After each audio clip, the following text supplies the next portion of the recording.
Hello friends, P Singh blogging में एक बार फिर से आपका स्वागत है। मैं पुष्पेंद्र राजपुरोहित। उम्मीद है आप सब लोग खुश होंगे, स्वस्थ होंगे। तो आज हम बात करते हैं सर एसएससी सीजीएल, जिसका टीयर 2 यानी कि मेंस का एग्ज़ाम जो आज हुआ है। तो हम देखेंगे कि सर जो पैटर्न चेंज हुआ है, क्या उससे पेपर के डिफ़िकल्टी लेवल पे कुछ फ़र्क पड़ा है। क्या जो पहले मैथ्स और इंग्लिश ही आती थी, लेकिन क्या इस बार रीजनिंग और जीएस के आने से पेपर में कोई बड़ा परिवर्तन देखने को मिलता है। तो वन बाय वन मैं क्विकली इसकी बात करूंगा सर, बताता हूँ पूरा पेपर का रिव्यू 5 मिनट के अंदर, कोशिश करता हूँ। ठीक है, तो देखिए, सबसे पहली बात तो मैं आपको क्लियर कर दूँ कि जो मैथ्स के अंदर और एक रीजनिंग के अंदर बड़ा हवा बना रखा था, ऑनलाइन वालों ने एक अलग ही ओरा क्रिएट कर दिया था मैथ्स का कि इस बार नंबर ऑफ़ क्वेश्चंस 100 से घटा के 30 कर दिए हैं। तो 30 क्वेश्चन सबसे बेस्ट वाले आएंगे, पूरे टॉपिक के सबसे अच्छे क्वेश्चंस आएंगे। क्या ऐसा हुआ? नहीं, ऐसा बिल्कुल भी नहीं हुआ। पेपर हर बार जैसा एसएससी पूछती आई है कि उसको कभी भी, मैं बताता हूँ, पीएचडी स्कॉलर नहीं चाहिए किसी पर्टिकुलर सब्जेक्ट में। उसे एक ऐसा बंदा चाहिए जिसको ठीक नॉलेज हो और लिमिटेड टाइम में बेसिक अप्रोच के साथ क्वेश्चंस बना सके। वैसा इस बार भी हुआ। पेपर का लेवल बिल्कुल इजी टू मॉडरेट रहा।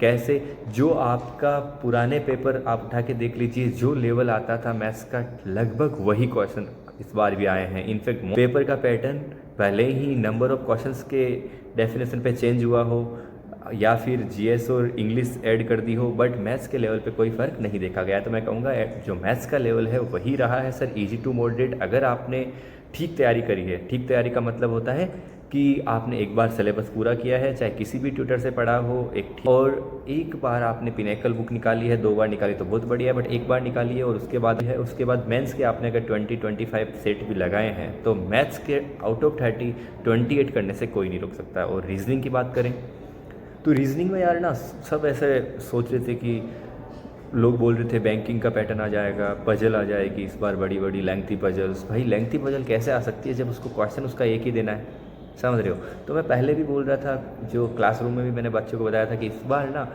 आप सिर्फ टीसीएस को उठा के देखो। टीसीएस के जो मेंस लेवल के पेपर हैं, टीसीएस ने मेंस करवाया रेलवे में सीबीटी 2, जो लेवल 6 या लेवल 5 के जो सीबीटी 2 हैं, उनके पेपर आप उठा के देख लो।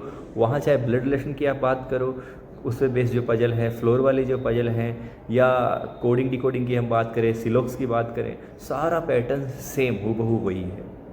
तो कोई बड़ा बदलाव नहीं देखने को मिला है। नंबर सीरीज के जो क्वेश्चंस आते हैं रीजनिंग में, हर बार भी 4 या 3 में से 2 अच्छे ही होते हैं, थोड़े से ट्रिकी होते हैं, वो इस बार भी आया है। तो जिसने ठीक तैयारी, ठीक मॉक लगाए हैं और बस टीसीएस के पुराने क्वेश्चंस ही उठा के किए हैं, वो आराम से 30 में से 28 कर रहा है। तो ओवरऑल 1 घंटे के अंदर पेपर सबका बन रहा है। इनफैक्ट 55 मिनट्स में बच्चे बना ले रहे हैं पेपर को। मैं नहीं कहूँगा कि एकदम हलवा पेपर था, नहीं, बिल्कुल भी नहीं। 21 की मैथ्स की तरह बिल्कुल नहीं था, बट एक जो एक्सपेक्टेड पेपर होना चाहिए सीजीएल का, वैसा पेपर था। ना ही बड़ा वो जो ओरा क्रिएट किया जाता है पेपर का ऑनलाइन ट्यूटर, तो वैसा भी नहीं था, लेकिन एक ठीक लेवल था, कहेंगे easy to moderate. And out of 60 questions 50 to 55 वो एक्सट्रीमली ईजिली डूएबल ना। हम चलते हैं इंग्लिश पे कि इंग्लिश का सर जो हम कहेंगे 45 क्वेश्चंस इस बार इंग्लिश के आए हैं। कॉम्पिटेटिवली देखा जाए तो किसी भी सेगमेंट से सबसे ज़्यादा इसका वेटेज है। तो पैटर्न में क्या बदलाव आया?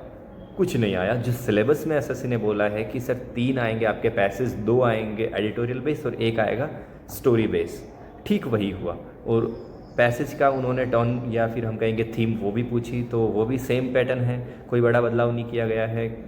थीम तो बेसिकली अगर आप रोज़ पढ़ते हो, आपकी रीडिंग हैबिट ठीक है, तो आप वैसे ही बता सकते हो, है ना। इसके अलावा क्लोज टेस्ट है, तो क्लोज टेस्ट की प्रैक्टिस है, तो वो भी बन जाएगा। कोई टफ क्लोज टेस्ट नहीं आया, जैसा कि अभी पिछला जो मेंस हुआ था सीजीएल का, कौन सा 21 का मेंस होता, उसमें क्लोज टेस्ट ठीक आया था, उस वैसा लेवल नहीं आया था, मॉडरेट लेवल आया था, ठीक, ईजी टू मॉडरेट। इसके बाद हम बात करेंगे पीक्यूआरएस, पेरा जंबल। तो दोस्त पीक्यूआरएस के अंदर ना सीडीएस का आप अगर पेपर उठा के देखते हो तो वहाँ 5 से 7 क्वेश्चन थोड़े से लेंथी पीक्यूआरएस वाले आते हैं। वो इस बार एसएससी ने भी पूछा है, थोड़े से लेंथी रखे हैं, बट टाइम की कोई शॉर्टेज इस बार रही नहीं है। हर बार टाइम का एक इंपॉर्टेंट फैक्टर होता है, बट इंग्लिश और जीएस वाले पेपर में टाइम का कोई कमी है नहीं, तो वो ईजिली आप बना लोगे। तो इंग्लिश का भी 35 प्लस वो ईजिली अटैम्प्ट कर लोगे, 40 भी अचीवेबल है, कोई बड़ी बात नहीं है। अच्छा, हम बात करते हैं सबसे इम्पोर्टेंट जिसको मानते हैं, क्या? जीएस, जो कि डुबाता भी है, ले जाता भी है।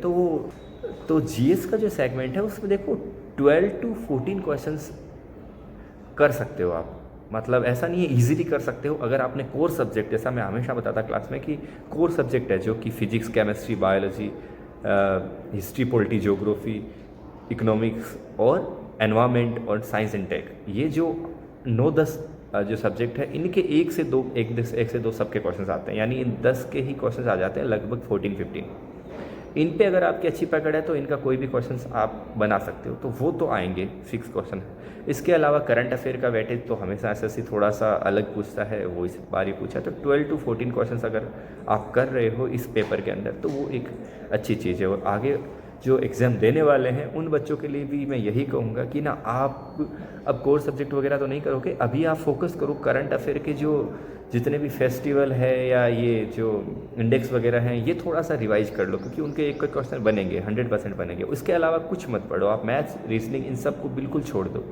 ये आपने जो पढ़ा है ना, मोर देन सफिशिएंट है, वहाँ पे टाइम आराम से, उस लिमिटेड टाइम आप कर पा रहे हो कोई। हाँ, तो मैंने क्या बताया कि मैथ्स और रीजनिंग का जो पोर्शन है मॉड्यूल 1 सेक्शन 1 जो है उसके मॉड्यूल 1 मॉड्यूल 2, उसमें आपने अगर 50-55 क्वेश्चन किए हैं, और इंग्लिश के अंदर 35-40 हम कहेंगे, और जीएस जो है उसके अंदर हम मान के चलते हैं 12-14 एक अच्छा सेफ स्कोर है। तो ओवरऑल 87-100 क्वेश्चंस अगर किए हैं तो भाई कोई डरने वाली बात नहीं है, आप एक अच्छी खासी पोस्ट के काबिल हो, हकदार हो, बिल्कुल आपको अच्छी पोस्ट मिलेगी, ठीक रैंक आएगी, है ना, अगर 87-100 क्वेश्चंस आप करेक्ट कर पा रहे हो। तो आगे की शिफ्ट में क्या रहता है भाई, वो हम जानेंगे अगली वीडियोज़ में। अभी इस शिफ्ट का यही है कि overall easy to moderate paper है, किसी भी स्टूडेंट को जिसने पेपर दे दिया है आराम से वो तो नींद लेगा, क्योंकि उसको पता चल चुका है इजी है। आगे वाले जो स्टूडेंट्स कल तो मैं कहूँगा कि आराम से पेपर दो, खुशी खुशी जाओ पेपर देने, जैसा आपने एक्सपेक्टेशन लगाई थी एसएससी उससे थोड़ा सा लेवल अभी तक कम लेके आया है। अगर आपके पेपर में थोड़ा ठीक लेवल मिल भी जाए तो खुशकिस्मत समझिए, अगर आपके पेपर का लेवल थोड़ा डिफिकल्ट आ जाए तो उसको ज़्यादा खुशकिस्मत समझिए, क्योंकि ये फिर आप नॉर्मलाइजेशन में एडवांटेज लेके जाने वाले हो। ठीक है, तो मेरे ख्याल से आने वाली शिफ्ट को तो घबराने की बिल्कुल भी ज़रूरत नहीं है, और जिन्होंने पेपर दिया उनको तो पता चल चुका है। ठीक है भाई, तो खुश रहें, अच्छे से पेपर दें, all the best all of you. मिलते हैं अगले वीडियो में, बाय बाय।